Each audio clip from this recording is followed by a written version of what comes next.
नमस्कार दोस्तों, क्या आपने कभी सोचा है कि भगवान श्री कृष्ण की नगरी द्वारका सच में समुद्र के नीचे मौजूद है? क्या वो सिर्फ एक कथा है या उसके पीछे कोई सच्चाई छिपी है? आज हम आपको ले चलेंगे हजारों साल पुरानी उस रहस्यमयी नगरी की ओर जो कभी सोने जैसी चमकती थी और आज अरब सागर की गहराइयों में सो रही है। महाभारत के अनुसार जब श्री कृष्ण ने मथुरा छोड़ने का निर्णय लिया तो उन्होंने अपने भक्तों और यादव वंश के लोगों के साथ मिलकर एक नई नगरी बसाई जिसका नाम था द्वारका। कहा जाता है कि समुद्र देवता स्वयं ने भूमि प्रदान की थी ताकि श्री कृष्ण उस पर अपना स्वर्ण नगर बना सकें। द्वारका यानी द्वारों वाला नगर। यह नगर सोने, मोतियों और रत्नों से सजा था।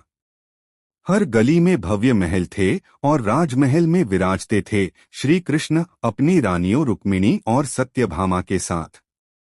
लेकिन समय का चक्र सब कुछ बदल देता है।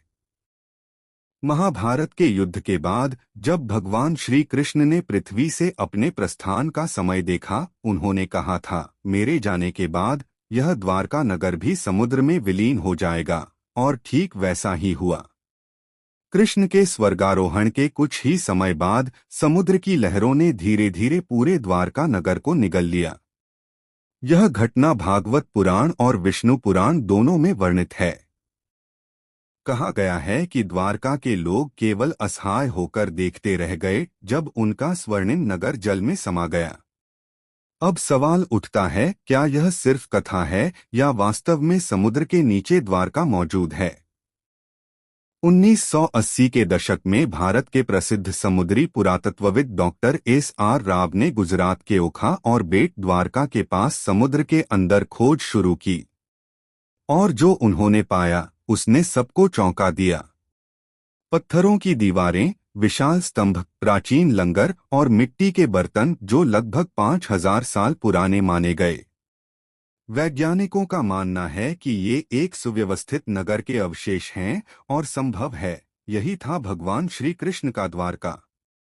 2025 में भारतीय पुरातत्व सर्वेक्षण विभाग यानी एएसआई ने एक नया अंडर वाटर एक्सप्लोरेशन प्रोजेक्ट शुरू किया है। अब समुद्र के तल को सोनार मैपिंग, 3D इमेजिंग और आरओवी कैमरों से स्कैन किया जा रहा है।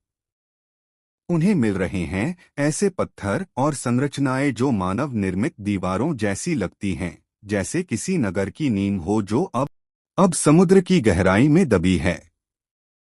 अगर ये सच में द्वारका है तो ये होगी मानव इतिहास की सबसे प्राचीन सभ्यताओं में से एक। दोस्तों, चाहे आप इसे श्रद्धा से देखें या विज्ञान की दृष्टि से, द्वारका एक ऐसा रहस्य है जहां आस्था और विज्ञान दोनों का संगम होता है। श्री कृष्ण ने कहा था, जो मेरा नाम लेगा उसे मैं कभी नहीं भूलूंगा। शायद इसलिए आज भी जब भक्त द्वारकाधीश मंदिर में माथा टेकते हैं तो उन्हें महसूस होता है जैसे भगवान वहीं उसी पवित्र भूमि पर विराजमान हैं। और कहीं न कहीं समुद्र की गहराइयों में आज भी द्वारका की आत्मा जीवित है। तो दोस्तों, ये थी कहानी समुद्र के नीचे डूबी हुई द्वारका नगरी की। क्या आपको लगता है कि समुद्र के नीचे आज भी श्री कृष्ण की द्वारका बसी हुई है?